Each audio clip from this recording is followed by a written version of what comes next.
The old Jewish doctrine can simply flow into Christianity and be reconciled by whatever means is available. Therefore, as our primary subject this evening deals, at least in part, with the messianic idea, I think we should investigate it somewhat in its own Aramaic setting, in order that we can understand it better. Our word Messiah comes from an ancient word meaning the anointed. Therefore, it is a person or a being set aside by a kind of rite, a ceremony. To anoint meant not only to accept into the family of the redeemed, it also meant to bestow a certain kind of destiny. The destiny of continuing a certain way of life. The anointed person was subject to restrictions and rules upon his conduct, which those who were not anointed were not required to maintain. The Jewish religion in its older time did not have the same concept of a Messiah that we know today. For example, the idea of a personal intercessing power, something to intercede between God and man, the emerging of a purely spiritual Savior. These concepts did not belong to the early period of Jewish philosophy or metaphysics. The Messiah to them was a Savior of Israel, and by extension of non-Israelitic peoples as well. But it was a Savior in the sense of a restorer of the temporal power of the Judean kings. It involved both the idea of the priest and the king forever, even as in the ancient concept of the Melchizedek. Thus, the Messiah of the old Jewish people was a temporal sovereign, one who was to rise up to restore Israel. This temporal sovereign, of course, spoke with the authority of God. He was one raised up by God for the restoration of Israel. His ministry was foreordained and predestined. But he came not primarily as a teacher, but as a king, as a great princely person who should rule righteously over the tribes of the children of Israel. It also followed that under the rulership of this messianic ruler, Israel would flourish. Peace and tranquility would be upon the land. All men would dwell together in peace and in security and in fraternity. For this wonderful kingdom of the Messiah was in every sense of the word a righteous kingdom, a kingdom in which all good things came to pass, and in which the power of evil no longer afflicted the righteous and the God-loving. So with the Messiah came this concept of a temporal golden age, an age unto foreverness, in which the people would go on and on under the wise king and those who came after him, his proper and legitimate successors. and there would be forever peace upon the world, and the struggles and the sorrows of ancient days would be no more. Now it would obviously follow that speculations along this line would be influenced very largely by conditions through which the Jewish community passed in its rather long and troubled history. And evidence shows that the importance of the Messiah increased whenever the temporal security of Jewry was threatened. The Messiah, therefore, became a hope image. The more terrible the difficulty, the deeper the sorrow, the more desperately the devout clung to their concept that there should rise up among them the Redeemer of their people. Thus we see during the Roman period of domination not only the rise of Messianic leaders, but even, if we may say so, the rise of pretenders, with the result that a great deal of sorrow and disappointment came into the Jewish religious life. Everywhere men were hoping, and the Messianic leaders could either be of the nature and quality of men like John the Baptizer. All of the prophecies concerning the Messiah are probably in the book of Isaiah. Yet a study of this book shows conclusively that we are not to understand or interpret it as we might one of our own more recent scriptures. The Messiah of Isaiah was a symbol, a being invested with the fulfillment of the need of Israel, a being hearkening to the cry of Israel for the restoration of virtue. Between the suffering of the people and this messianic ultimate was a dark and troubled period arising from the disobedience of man.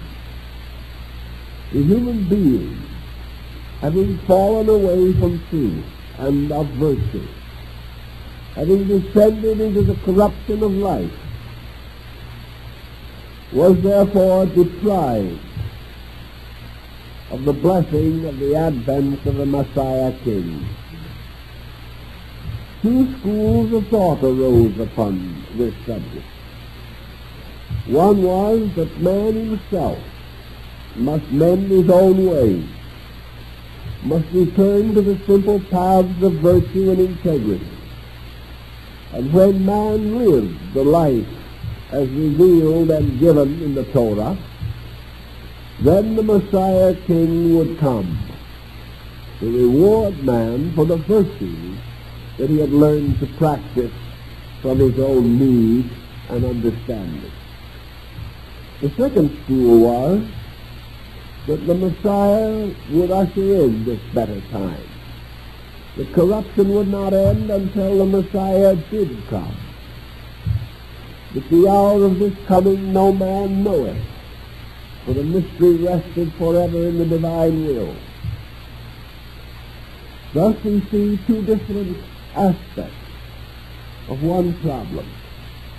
One in which man must earn his salvation, and the other in which salvation must be bestowed, because man himself did not have the power or understanding to achieve this most important and noble of all ends.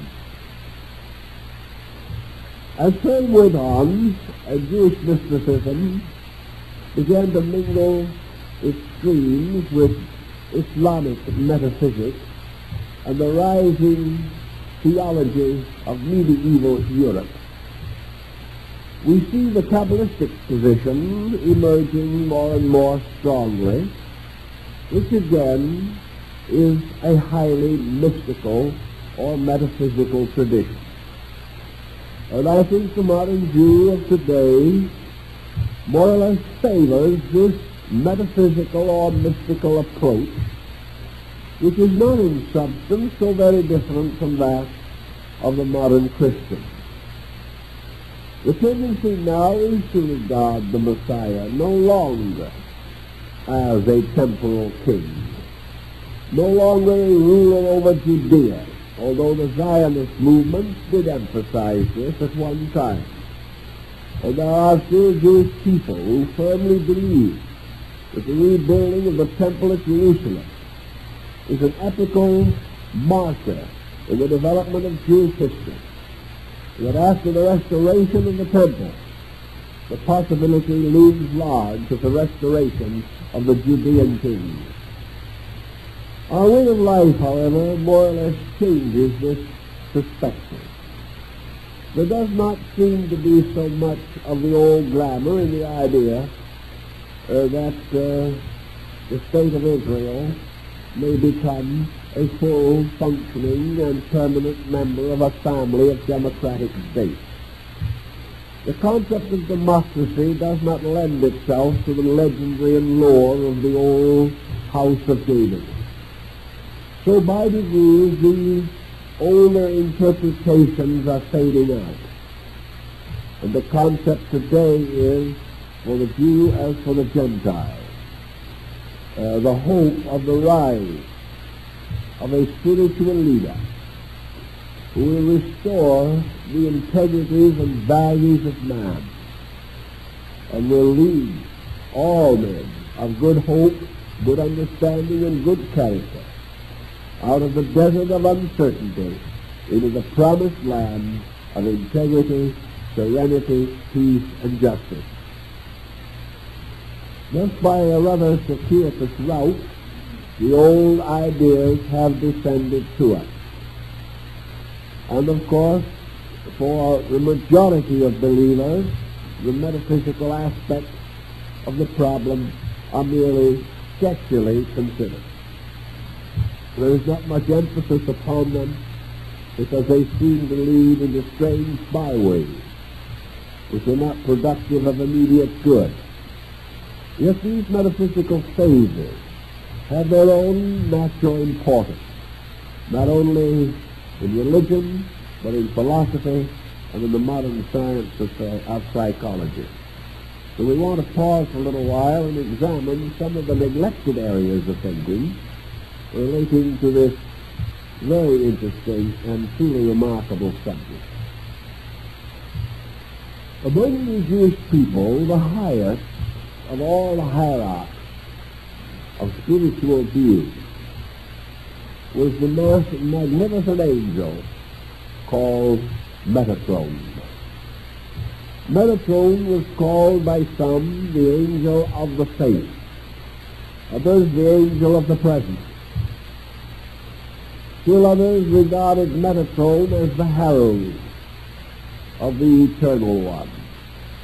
He moved forth out of the presence of deity and carried the story of deity and the divine will throughout all the parts of the world.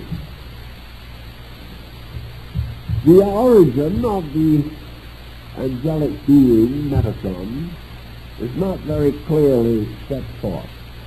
But there is certainly evidence that this being was known, recognized, regarded, and included in the religious philosophy of Israel, at least as early as the 7th to 10th centuries B.C. Therefore, it belongs to one of the old beliefs and traditions of the people.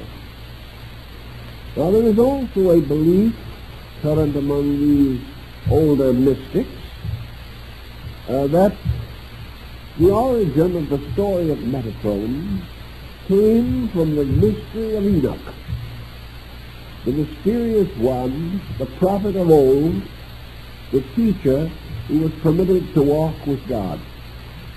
The book of Enoch carries some references and intimations of a mystery, but nothing as complete as the problem with which we are concerned tonight. But one thing is interesting. It is said that when Enoch ascended to heaven and was reunited with the divine power, deity caused Enoch to become Metatron. Therefore, that this angel was actually the ancient, rather mysterious and mystical patriarch Enoch. And later, according to the same account, this angel, Metatron, came to be known as Messiah, or the one who was to bear witness before the world of the will of Israel.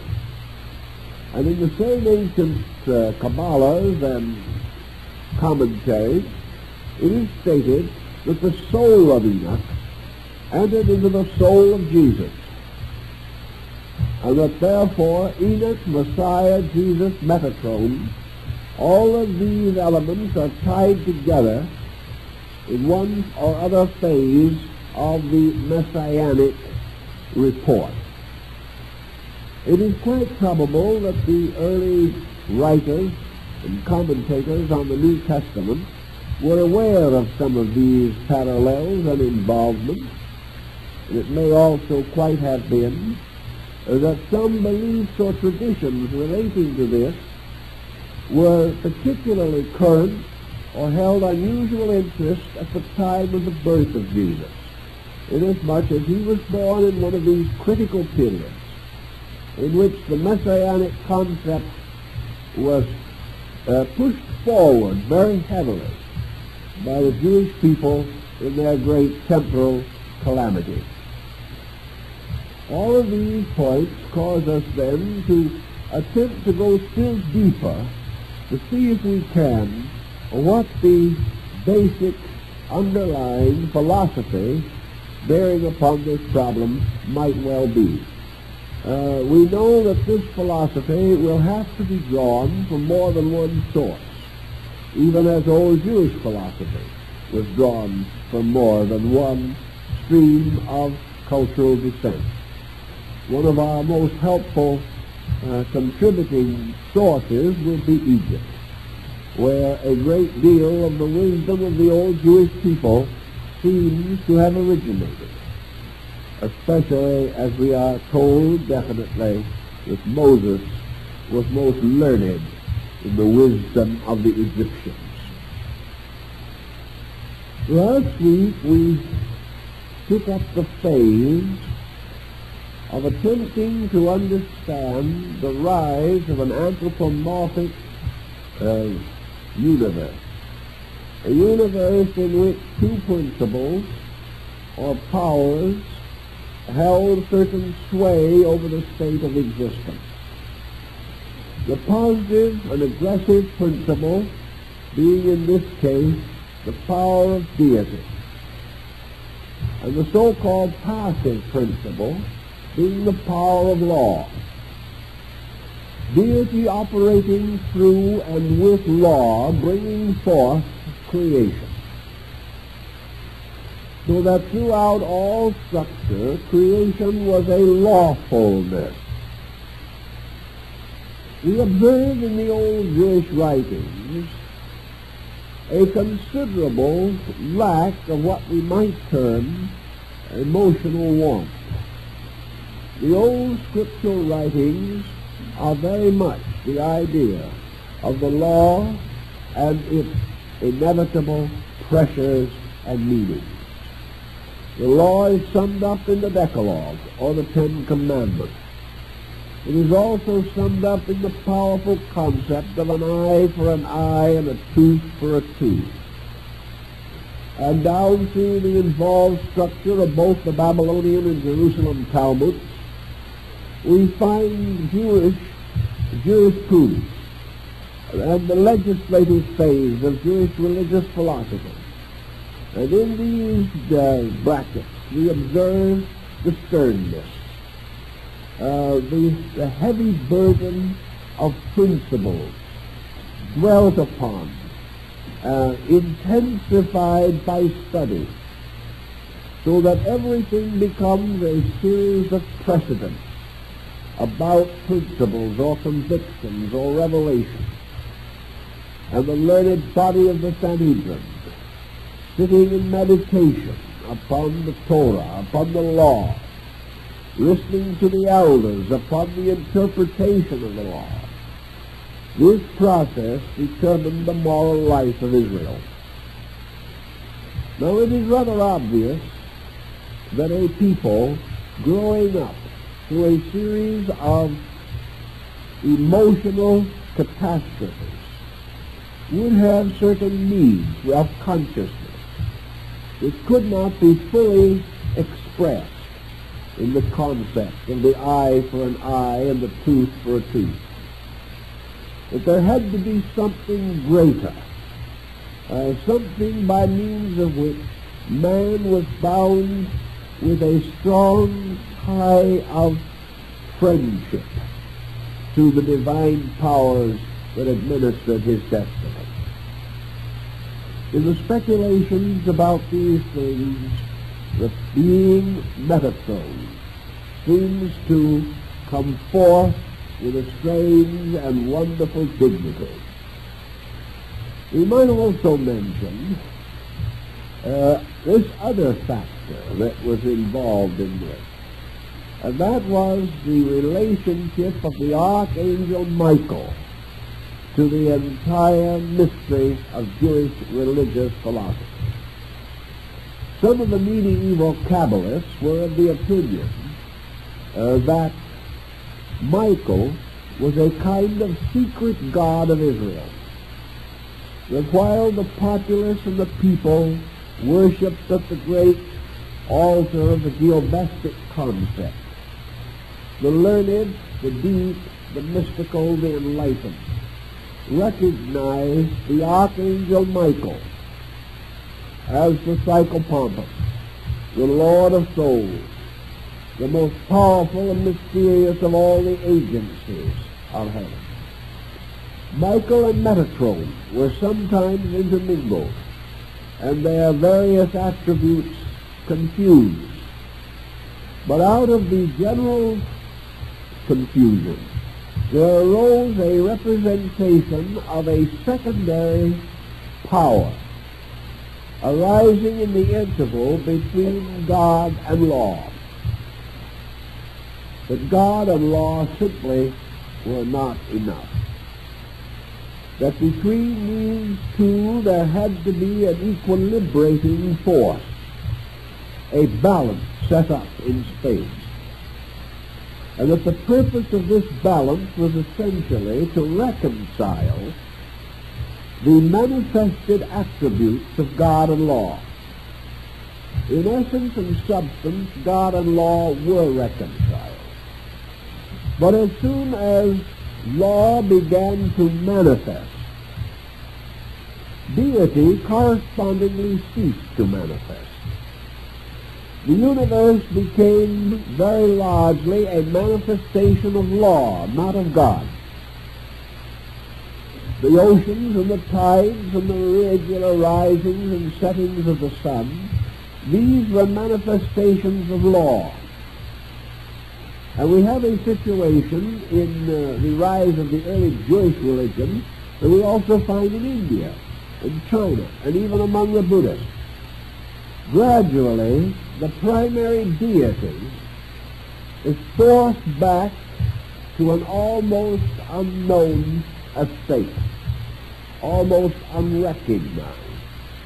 And in its place comes forth a new concept of deity, a concept closer to men's understanding and contemplation. Now we have, for example, in Christendom, a great many houses of worship. The majority of these houses of worship, however, if you go rather carefully and study them, are not dedicated to God the Father. Most of them are houses of worship dedicated to Christ, or to the Virgin Mary, or to the saints. You'll have the Cathedral of St. Andrew. You will have the Church of St. Thomas. You will have the Ecclesia of St. John the Baptizer. And you will go down all the way through this list.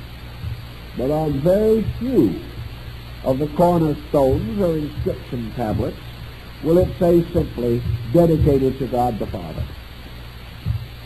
The paternity of deity sort of disappeared in Christian worship. It disappeared also in Hinduism, where Brahma began to lose prominence and Shiva, or Vishnu, became the principal deity of the pantheon. This is probably due to a phenomenon that you can observe yourself, namely that in your own experience, if you take two processes such as divine will and divine law, and you look around you, or even look within you, you will see many manifestations of divine law. But you will have difficulty in distinguishing or separating manifestations of divine will apart from law. In other words, perhaps simpler words, the inner consciousness processes of God are exceedingly difficult for us to conceive, whereas the so-called external creative powers of deity, by which worlds are fashioned, by which great processes occur in nature, these come more immediately to our recognition. So we become more aware of deity veiled in laws than we do of deity apart from these laws. In fact, there is some question as to whether we can conceive of deity totally apart from the vestment of processes by which it operates in the procedures of creation. In any event, men gradually seem to feel or to sense a certain difference in their religious insight. There was a distinct concept of man rising up to assist in the bridging of the interval between deity and creation. Man as a creature sought to know and understand his Creator. He found it necessary, therefore, to bridge this incredible interval of quality. He raised up his hands to the heavens, but he did not find the Creator. He found only symbols of sky and light. He sought within his own nature, but he did not find Creator. He found merely the strange longings and yearnings of his own heart. Everywhere he turned, seeking to find the way to union with his God, he found this way barred by mysterious processes. And of these mysterious processes, perhaps the most dominant and difficult to understand were the very processes of law. He found cause and effect, good and evil. He found the various principles of energy. But he could not bridge this mysterious distance that led him or intervened between him and the conscious experience of the life principle of God. So along the way he began to experiment with this. And among his own experiments, one of the most simple that he made was the establishment of a priesthood. At a very early time he recognized that among his own kind there were some who by their very natures and characters seemed to be set aside for the worship of God. He also realized that there were certain needs for common worship, for assembly, and for the rites and rituals of faith as a means of strengthening or restoring man's remembrance of the spiritual origin of himself. So these religious institutions came into existence, and with them a pious kind of person, an individual who no longer took part in the general activities of life, but who was devoted to prayer and meditation, to the transcription of ancient writings, to art and music, and to the common public service of the needy. As time went on, this person took on a number of roles. He became the physician, the attorney, and the counselor. He served in all capacities the common need of people, and he did so in the name of God, or in the name of the faith of that people. So man had the mystical kind of experience of beholding among his own kind a motion of consciousness toward God, a mysterious motion in which men seemed to be striving to break through, to climb some kind of an invisible mountain, in the midst of which was hidden the shrine or the sanctuary of the living God. And the old Jewish philosophers were quite certain that this motion was not all in one direction. That men should seek God could only mean one thing in substance and essence, namely that God was seeking them. That as man moved inward towards a contemplation of reality, there came forth out of God a mystery of compensation. Here we still had a world of law, but the fact that man tried to be better itself set up a motion in law, and law itself required its own fulfillment in the attainment of a more spiritual and wonderful internal mystery. During the process of this internal mystery, man also began to differentiate the attributes of his own consciousness more than he previously had been able to do. There arose in him, for example, a sensing of the essential difference between mind and emotion. He began to recognize reason, and he also began to recognize love. He was not able to early mature these concepts into a perfect pattern, but early in our ancient writings we find sheer and clear evidence of this. He early began to sense that in a mysterious way reason and love had a bearing upon the spiritual destiny of things. He sensed that reason was very close to law, that therefore the philosopher, the wise man, the scholar, and the student could through reason come to understand the operation of universal law. The catch in this was, of course, that this universal law, extending on and on, was so involved and complicated in its procedures that man could scarcely grasp its infinitude even when he possessed faculties suitable to consider it. Also, the attitude of love began to take hold upon man to represent possibly the emotion that he most liked to attribute to deity. He liked to think, therefore, that God and law could also be described as love and reason.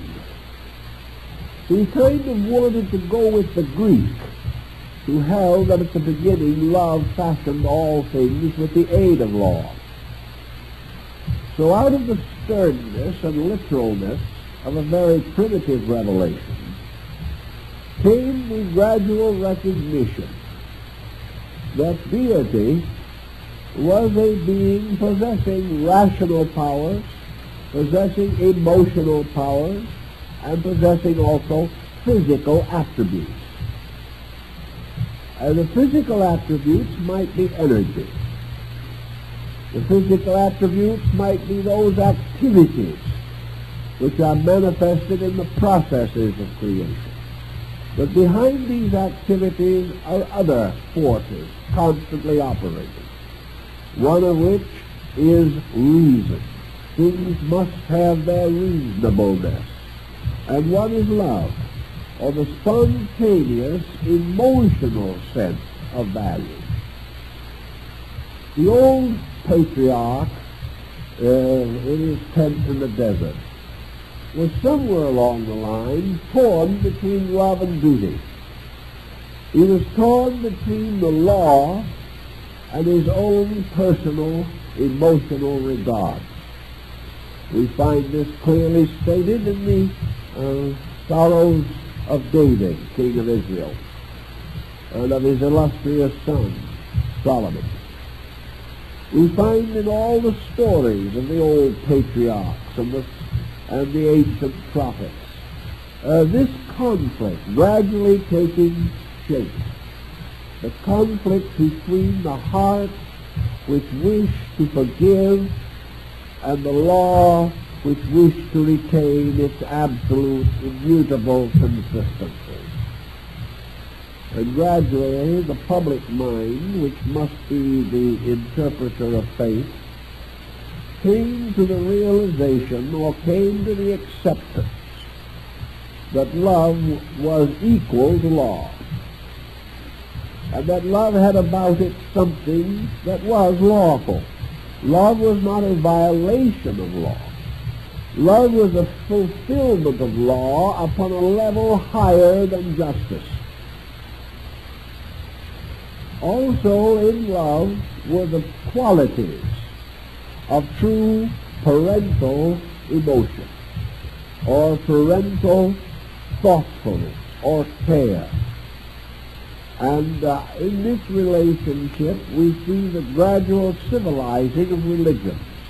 For at various times in all parts of the world we have seen deity suddenly warmed up or becoming toned or colored by the tremendous pressure of the emotional maturing of peoples, so that the old gods, sitting quietly upon their stone thrones, gradually vanished from our spiritual experience, and in their places were deities of participation, deities who were sensed as near, deities who understood, most of all, deities who were patient with the weaknesses of men.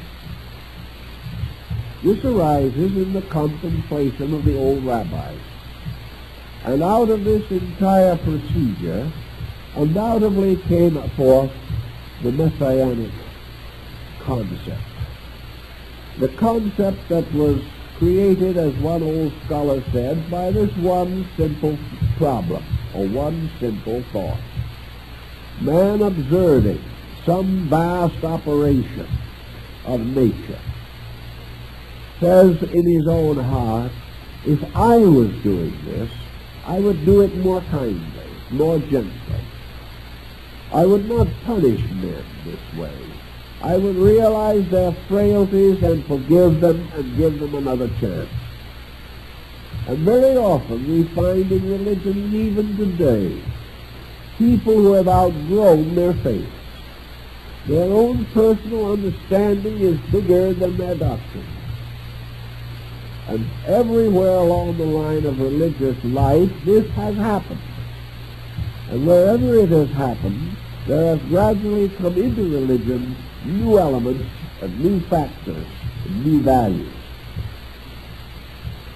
So the old doctrine became primarily, in almost every so-called advanced culture, a Trinitarian doctrine, a doctrine of three powers forming deity, not simply one power. These three powers were considered to be will, or the divine agent of creation, wisdom, the process of creation, and activity, the transformation of creation to matter, and the gradual extension of the material diffusion of life. So will, wisdom, and action, or consciousness, intelligence, and force, or Father, Son, and Holy Spirit, or wisdom, love, and action. These different polarities were sensed in the divine nature. Out of this came gradually in the Christian concept the doctrine of the Father, Son, and Holy Ghost. The three persons, one person. Three aspects of one power. But these aspects necessary because man had discovered and differentiated their influences in his own conduct. Therefore they could no longer be denied to the conduct of universal power. The Creator is then rounded in his own concept and in man's concept of him. He not only fashions, thus bestowing his life upon creation, but he becomes the truly human parent, who also becomes the continual protector of that which he has created, providing in space not merely a furrow in the ground into which seed is cast, but a home in which all the elements of a moral society are envisioned as existing.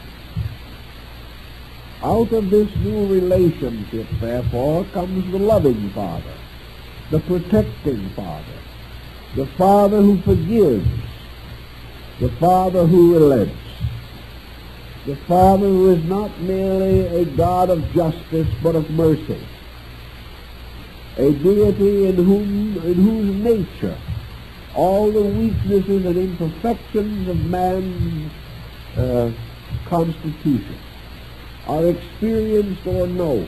For whereas man may not know God, God by virtue of its own divinity may and does know man. And it's the power of the superior to know the inferior, which as Buddha points out, causes the superior always to assume a full paternity, an attitude of greater understanding, and greater love and patience. So in this situation, the ancient mystical concept was that out of the spiritual experience of deity and out of the spiritual experience of man searching upward, a miracle of circumstance occurred. Man rising from his own ignorance and searching further and further into himself and into space in quest of spiritual consolation, sought to create some form of bridge between himself and the invisible. This bridge was his own rising psychic nature. This bridge balanced the mystery of spirit and body, or of God and law, because now in this interval was placed a mediator, a common ground which partook of both the superior and the inferior. At the same time there rose in the divine nature also this spirit of mediation, this spirit which could not manifest in man if it was not already in the power which created man. Therefore, if man can seek a fuller and more sympathetic understanding of life, it is only because he has been endowed with faculties which make this possible. These faculties rise also in the divine nature. So in the nature of deity, there came the mysterious power by which it began to understand man. That the relation was no longer that of a king and his people, but the king put upon himself a disguise and went forth, as did Solomon, to wander the streets of his cities, to know how his people lived. In other words, the divine autocrat began to disappear, much as in the case of Akhenaton in Egypt. And the king as the responsible leader of his people, the king as parent, the God king as father, began to take clear shape in the formation of religious convictions. To do this, therefore, deity had to gain this mysterious awareness. And it is said in the ancient writings, to achieve this end, deity took flesh and dwelt among us. Now you'll find the Greeks anticipated this process also. For in their legends, whenever the deities are in need of information, they come down to earth, take upon themselves mortal form, wander unknown among men. The same was true in the ancient Nordic and Gothic rites, and it is believed in India today that some lowly mendicant you meet along the roadside may be the deity Shiva, still wandering the earth to test the souls of men. So in the old beliefs, this supreme sovereignty projected from itself attributes or aspects of its own nature. These became embodied for the purpose of exploring into the psychic mystery of human life.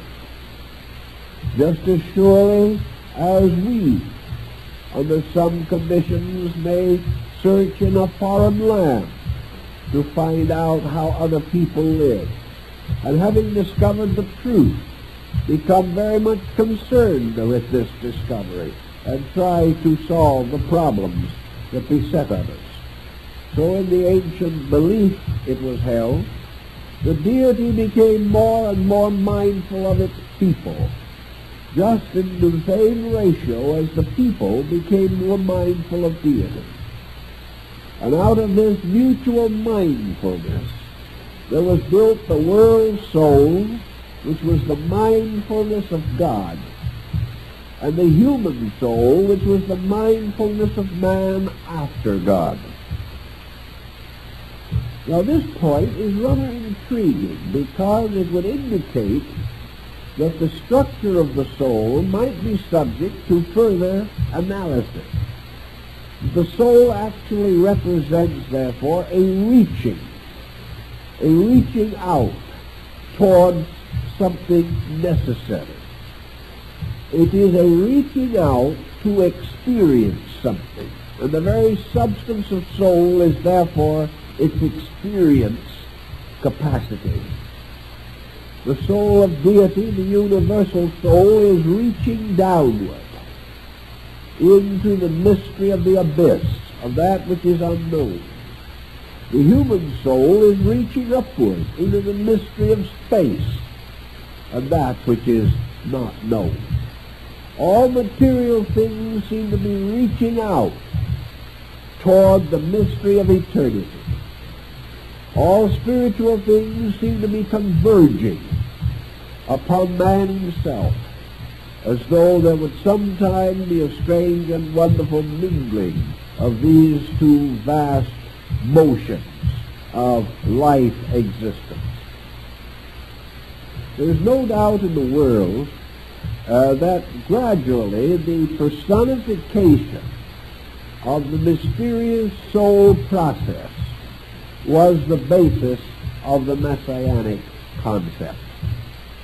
We find this also in medieval Europe among the Christian mystics at the time of the rise of alchemy.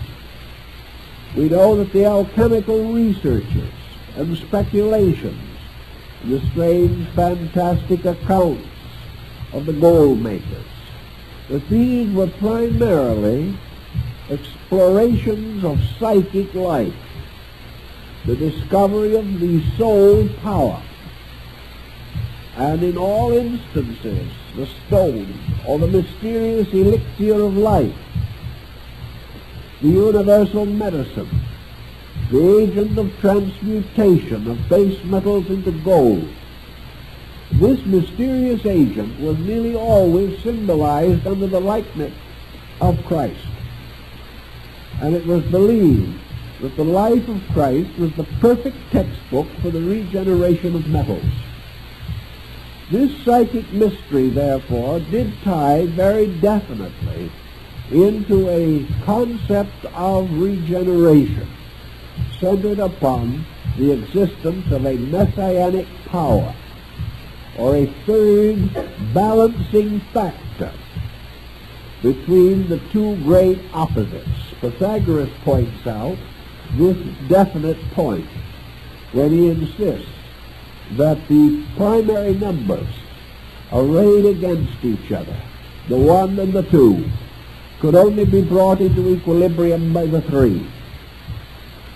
That the 1 represented God, the 2 represented matter or law, and the 3 represented man or soul. Therefore, that man actually, because of his unique position in nature, is the embodiment of this psychic middle distance. That man is born a living soul. That as a soul he is an inhabitor of a middle land called Midgarden in the old writings. That man therefore has as his own nature and proper birthright the power to exist in a material state by virtue of body, and also he has the birthright to live in a supermaterial state, or a divine state, by birthright of the spirit within his own nature. In man, spirit and body are also linked by the compound substance of mind-emotion, or the psychic vehicle. Man is therefore as much a part of the Trinity as the other parts. For God is truly the embodiment of spirit, the universe is truly under the laws governing matter, and man is under the integration which we call soul. And the 3 parts of creation are spirit, body, and soul. And man is the peculiar, mysterious symbol of soul in the Western philosophies, just as in the flower arrangement of Oriental mysticism. So being the soul of itself, man represents 2 things. He represents the psychic rising of his own nature, and he also represents the psychic diffusion of the universal soul in space. Thus, in the old Hebrew speculations of the Kabbalah particularly, the Messiah is man. The Messiah has the number of the man. For the Messiah has the number of Shaddai, which is the great, the most powerful, the number of man. Man, therefore, is the eternal symbol of the eternal soul power in space. And man, attaining to his full dignity, becomes the living soul which binds heaven and earth. Man, therefore, not only visibly but invisibly, is the psychic bridge between God and nature, the psychic bridge between will and law, the psychic power or bridge between creator and creation. This important discovery had a profound influence upon the ancient mystics. For if this Messiah, therefore, represented a soul power available both in man and in nature, it naturally followed that the root of this messianic principle was in deity, in the heart of God. And the manifestation of this power in the story of human activity was in the heart of man.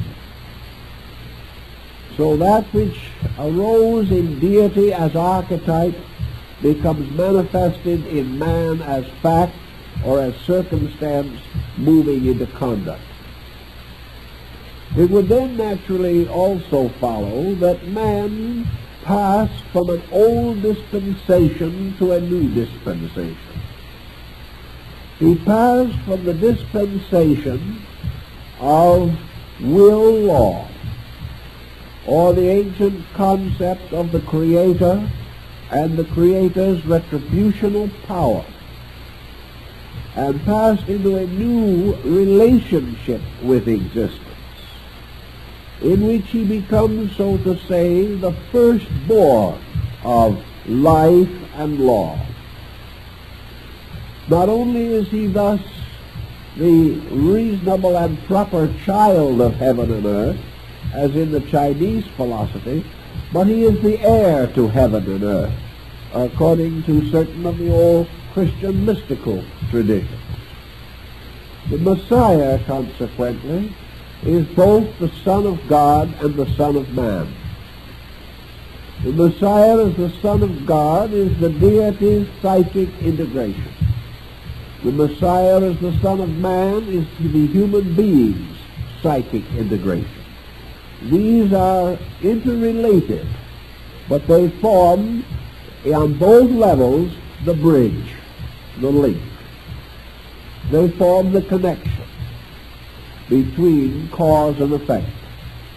They form the middle ground across which one nature may pass to the consideration of the other. Therefore, the saving of man, the salvation of man, is always represented by the patriarchs, the prophets, or the messianic beings that have come from God.